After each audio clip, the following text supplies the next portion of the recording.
आज का जो सेलिब्रेशन है उसके बारे में अगर कुछ शेयर करें। Thank you. So basically we all are here gathered, हम इसलिए हुए हैं क्योंकि ताज इंडिया ग्रुप ने पिछले साल हमने फूड में अपने जूसेस के सेक्टर में particularly for the HSN code 22029920 पे हमने top 4, we are among the top 4 एक्सपोर्टर्स इन इंडिया, और हमने यूरोप और अफ्रीका जूस दिया है। नेक्स्ट, अगर हम अपने प्रोडक्ट कैटेगरी के बारे में बात करें तो 5 कैटेगरीज में हमारे पास 300 प्लस प्रोडक्ट्स हैं, स्केलिंग फ्रॉम स्पाइसेस टू नमकीन, बेकरी प्रोडक्ट्स, बेवरेजेस। सो 300 प्लस प्रोडक्ट्स हो गए। यूरोप में हमने पोलैंड में दे दिया। और नेक्स्ट हमारा जो विज़न है जिस पे हम काम करना चाहते हैं, me and my partner mister Harpreet Singh there in Poland, हमारा है कि हम एक फूड पार्क लगाना चाहते हैं और फूड पार्क में हमारी खुद की अपनी मैन्युफैक्चरिंग यूनिट हो, हर कैटेगरी के प्रोडक्ट के लिए अपनी अपनी एक इंडिविजुअल मैन्युफैक्चरिंग यूनिट हो, सो दैट जो हमारा कमिंग डिमांड है उसको हम फुलफ़िल कर पाएँ और इंडिया में जो लोग लोकल लोग हैं उनको एम्पावरमेंट और जॉब हम जनरेट करके दे पाएँ। ये हमारा विज़न है, Indian authenticity but connecting global, this is what we are aiming for, और हम उस तरफ ही बढ़ना चाहते हैं। और क्या यूएसपी है आपके प्रोडक्ट्स की, उसके बारे में भी कुछ So, बताइए, कैसे ये अलग करते हैं सारे। हमारे सारे प्रोडक्ट्स जो हैं वो यूरोपियन बेस्ड स्टैंडर्ड पे बने हुए हैं, बिकॉज हमने पहला अपना जो बिज़नेस स्टार्ट किया वो यूरोप के लिए करा, तो यूरोपियन स्टैंडर्ड के बेंचमार्क पे बना हुआ है। तो जो भी फूड के क्लासेस हैं, प्रिजर्वेटिव्स के क्लासेस जो हम भी यूज़ करते हैं, वो उनके गाइडलाइंस के हिसाब से है। और जो यूरोपियन स्टैंडर्ड है वो उच्चतम दर्जे का उनका स्टैंडर्ड बना हुआ है, तो बाय डिफ़ॉल्ट ही हमारा जो प्रोडक्ट का स्टैंडर्ड क्वालिटी होता है वो अपग्रेड हो जाता है। प्लस हम जो भी प्रोडक्ट्स यूज़ करते हैं वो जेन्युइनली इंडिया में ही जो सोर्स किए हुए प्रोडक्ट्स हैं, हम बाहर से कोई प्रोडक्ट लेते नहीं हैं और उसको ही यूज़ करते हैं और उससे हम अपना प्रोडक्ट बनाते हैं। प्रोडक्ट की क्वालिटी बोले तो जूस के बारे में अगर मैं बोलूँ तो हमारा पल्प बेस्ड जूसेस है, वी डोंट यूज़ कॉन्सनट्रेट्स, हम कॉन्सनट्रेट्स यूज़ नहीं करते। हैंडमेड बिस्किट्स हैं, हम जो भी ऑयल यूज़ करते हैं सब इंडिया में ही सोर्स किए हुए हाई क्वालिटी प्रोडक्ट्स हम बिल्ड करते हैं। हमने जब शुरुआत की थी, क्या क्या चैलेंजेस आए थे उसके बारे में मुझे so when we started, challenges तो बहुत थे, लेकिन चैलेंज एक ऐसी चीज़ है जब तक हम उसे पार नहीं करेंगे, हम आगे जो हम बढ़ना चाहते हो तो हर काम में चैलेंज है। आज मैं यहाँ आया, बारिश इतनी हो रही है, ये भी चैलेंज था, बट सबको हम यहाँ आ गए। सो इस तरह से हमारी जर्नी स्टार्ट हुई।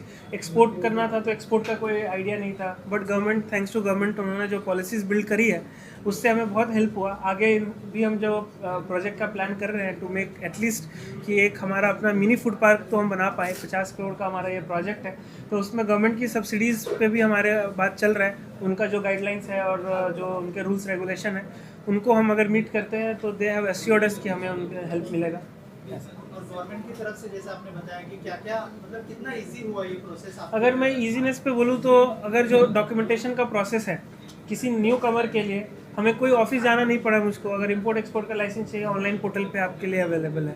प्लस क्लियरेंस का काम ऑनलाइन हो जाता है, सब कुछ हमें डिटेल मिल जाता है। एपेडा के वेबसाइट पे मुझे कनेक्ट मिल जाता है कि कोई ऐसा बायर चाहिए, because a newcomer what we need is the new business. हमें नया बिजनेस चाहिए, नए लोग चाहिए जिनसे हम कनेक्ट कर पाएँ।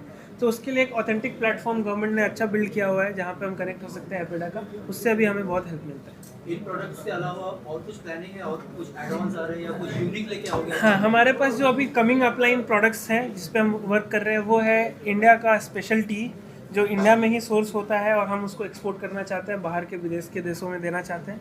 और प्लस हमारा ऑयल पे काम चल रहा है, we are about to launch our own oil. Oil में जैसे कि हमारा सीसम ऑयल होता है, उसके बाद सनफ्लावर ऑयल होता है, सब और organic and cold press oil जिस पे हम काम कर रहे हैं। ये हमारे फ्यूचर प्रोजेक्ट्स हैं जिस पे हम वर्क करेंगे। एक्सपोर्ट करना एक बहुत बड़ा चैलेंज होता है, उसके बारे में कुछ बताइए कि एक्सपोर्ट जब आपने शुरुआत की तो कैसे, मतलब उसमें क्या क्या चैलेंज हाँ, आए? सबसे पहले तो एक्सपोर्ट का जो इनिशियल, जब भी हम एक्सपोर्ट के बारे में सोचते हैं तो सबसे पहले हमारे दिमाग में आती है वो सेफ्टी पेमेंट्स को लेकर के, कि हमने किसी को स्टॉक देना है, वो हमारे से 10,000 किलोमीटर दूर बैठा है ना, मैं कभी गया उसके पास, और how we can build that trust कि वो हमारे प्रोडक्ट पे भरोसा करे और मैं माल दूँ और मुझको वो पैसा टाइम पे क्लियर कर दे। इसके लिए गवर्नमेंट ने बहुत अच्छा सेटअप बनाया हुआ है जहाँ पे बैंक को गारंटी मिल जाती है बीच में, और गवर्नमेंट के कुछ कम्युनिटीज़ बने हुए हैं पोर्टल जहाँ पे जिनके थ्रू अगर हम डील करते हैं तो गवर्नमेंट टेक्स द रिस्पॉन्सिबिलिटी कि आपका पैसा कुछ होता है तो वो फिर उसके आगे उस पर काम करती है। तो ये चैलेंज हमने फेस करा। दूसरा जो चैलेंज हमें आता है इसमें वो ये है कि फॉर अस एक्सपोर्ट करने के लिए आपको क्या चाहिए कि सारे लाइसेंसेस, क्लियरेंस ये सारा डॉक्यूमेंटेशन आपके पास होना चाहिए। तो इसका नॉलेज गैदर करने के लिए इस पर कैसे काम कर सकते हैं, यहाँ पे भी गवर्नमेंट ने अच्छा काम किया हुआ है, पोर्टल्स बनाए हुए हैं जहाँ से आप नॉलेज ले सकते हैं। यूट्यूब पे नॉलेज अवेलेबल है, प्लस एजेंसीज़ हैं जो सपोर्ट करती हैं इस चीज़ को। आपने जितने भी प्रोडक्ट्स हैं आपने बताया कि सब एक्सपोर्ट होते हैं, तो जिन कंट्रीज में एक्सपोर्ट होता है तो वहाँ से जो आपको फीडबैक मिलता है वो कंट्रीज और लोगों का, तो ऐसे कौन से प्रोडक्ट्स हैं जिसपे अच्छे फीडबैक्स आपको मिलते हैं जिससे आपका मनोबल और बढ़ता है कि हम और आगे कर सकते हैं? बहुत अच्छा क्वेश्चन किया आपने। अभी रिसेंट में हमारा जो जूस है, अफ्रीका एक ऐसी कंट्री है जिसे हम थोड़ा अंडर एस्टिमेट करके चलते हैं ना कि हाई क्वालिटी यूरोपियन प्रोडक्ट, वहाँ तो लोकल सोर्स होता होगा। बट मैं अपने प्रोडक्ट की बात बताऊँ, हमारा ये जो बॉटल है 1 लीटर का, ये इसलिए ज़्यादा चल रहा है, एक कंटेनर खाली हो गया, बिकॉज ये जो बॉटल की जो क्वालिटी है, लोग फ्रिज में पानी भर के रखने के लिए यूज़ कर रहे हैं। मतलब वहाँ पर कोई ऐसा ब्रांड नहीं है जो इतने अच्छे क्वालिटी का इस रेट पे क्वालिटी प्रोडक्ट दे रहा है बॉटल, कि वो रीयूजेबल हो। तो ऐसी ऐसी छोटी छोटी चीज़ें हैं, मैं फीडबैक के लिए बोल रहा हूँ, जो आपको नहीं पता होता है, बट आप when you work on the quality तो वो लोगों को समझ में आ जाती है चीज़। वो प्रोडक्ट देखते ही, छूते ही, फील होते ही समझ में आता है कि they have worked on the quality of the product. तो ये फीडबैक हमारा उधर से। सो इंटरनेशनल मार्केट में आपके प्रोडक्ट्स जैसे जाते हैं, वहाँ Yes. पे खुद के उनके बिजनेस हैं, बहुत से प्रोडक्ट्स हैं, तो अपना प्रोडक्ट्स क्या प्राइस रेंज की वजह से लोग चूज करते हैं, ये क्या उस मार्केट Reason. कोई स्पेशली Right, इंटरनेशनल हम क्या बात कर रहे Right, हैं, right. वहाँ पर क्या चीज़ में अपना प्रोडक्ट आ गया है, हाँ, उसमें ऐसी okay. क्या चीज़ें हैं? So to be very honest, export की अगर मैं बाहर का डायनेमिक्स बताऊँ तो मेजर प्रोडक्ट्स इंडियन कम्युनिटी के लिए है हमारे पास, फर्स्ट ऑफ ऑल। तो जो इंडियन कम्युनिटी के लोग हैं उनके साथ क्या है कि दे आर लाइक कि जो ब्रांड है जो ऑलरेडी वो खाते हैं उसको वो प्रेफर करते हैं, बट एवरीबडी नीड्स न्यू। और क्वालिटी चूँकि हमारी अच्छी है तो पिक करने तक का ही चैलेंज है, but once they pick it up तो वो रेगुलर रिपीट यूज़ में आता है, और that's how we are slow growing, but हमारा रिपीट रेट्स बहुत अच्छा है प्रोडक्ट का। एक बार कोई घर लेकर के जा रहा है तो वो वापस से रिपीट में बोल रहा है कि हमें ये प्रोडक्ट चाहिए। सो इसलिए हमारा रिपीट कंटेनर्स के ऑर्डर्स है। तो जिस कंट्री को भी हमने पकड़ा, so we are not like कि we have multiple countries that we are working, but जिस कंट्री में भी मैं काम कर रहा हूँ हमारा मंथ का 2 से 4 कंटेनर का ऑर्डर्स वहाँ से निकल रहा है। So this is the repeatability that we are getting. ये अच्छी बात है हमारे प्रोडक्ट। इंटरनेशनल टैरिफ भी बहुत सारे आजकल टैरिफ वॉर भी चालू एक तरह था, हाँ हाँ, उससे कितना इम्पैक्ट पड़ता है? इम्पैक्ट जैसे तो है, मैं, इम्पैक्ट तो है, बट जो सैंक्शंस एंड टैरिफ जो आप बता रहे हैं उस कंट्री में अभी तक हमने ऐसा दिया नहीं है। यूरोप के साथ थैंक गॉड अभी अच्छा हमारा रिलेशन सब चल रहा है, कोई प्रॉब्लम नहीं है। अफ्रीका भी कोई प्रॉब्लम नहीं है।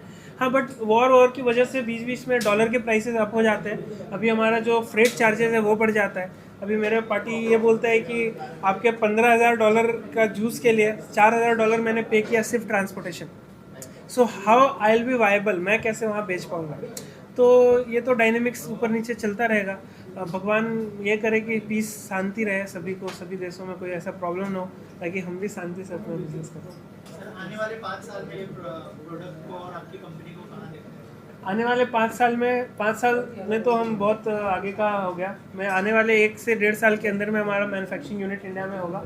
1000 लोगों को हम जॉब क्रिएट करके दे रहे होंगे फूड के रिलेटेड ही, डायरेक्टली इनडायरेक्टली डायरेक्ट फार्मर्स के साथ हम सोर्स करेंगे हमारा प्रोडक्ट। और इंडिया में, अगर मैं पर्टिकुलरली इंडिया में बात करूं तो 14 to 15 स्टेट्स हमारा टारगेट है, और 45 से 50 शहरों में हम अपना स्टॉक दे रहे होंगे। और टर्नओवर अराउंड हमारा कम से कम नहीं भी तो 50 करोड़ के आसपास पर्सनल कंपनी का टर्नओवर होगा आने वाले 1 साल में। 5 साल में तो बहुत ज़्यादा है, बट आई एम प्रॉमिसिंग कि जिस तरीके से मेरी टीम बन रही है और जो विज़न है और जो प्रोडक्ट का क्वालिटी है, हम जो टॉप लीडर्स हैं FMCG के, चाहे वो ITC हो या हम हिंदुस्तान यूनिलीवर को देखते हैं, ताज इंडियन ग्रुप को भी आप उसके साथ ही खड़े देखेंगे 5 साल के। Thank you so much and all the best. Okay.